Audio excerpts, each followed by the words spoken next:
Eo amin'ny fiaramiasan'ny Madagasikara amin'ireo firenena vahiny kosa indray dia niraisy ny minisitry mpanjakana Andriamatoa Rivo Rakotovao tamin'ity andro androany ity ny maso ivoan'ny Repoblika nentim-bahoakan'i Chine.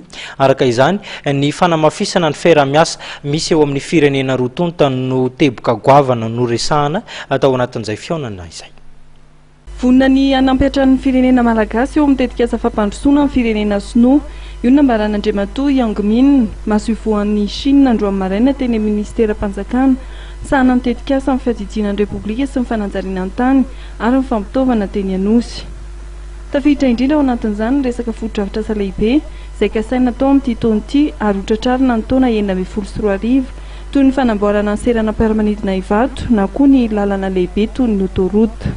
Fantatritsika fa anomboka ny fiasana, tsy hoe zao vao anomboka fa betsaka zany le grand travaux izay fatao jerevana andreo partenaire maro samihafa miaraka amintsika. Misy ny société sinoa izay ny zazantsika azy, misy ny frantsay, misy ny turka, misy ny allemande, zany hoe be da be ireo zay olona mangetaheta dia hiarasa amintsika amin'izay zavatra izay. Hotratra kosa ny tanjona amin'ny fametrahana foto-drafitrasa manara-penitra entina andraisana ny feonam-ben'ny firenena amin'ny teny sy mampiasa ny frantsay na ny sommet de la francophonie amin'ny taona 2024 minisy mpanjakana Rivo Rakotovao izay indrindra no anisan'ny mahasoivana andraisana ny atotan-taratasy momba ny fanamboarana ireny foto-drafitrasa sasaran'ireny.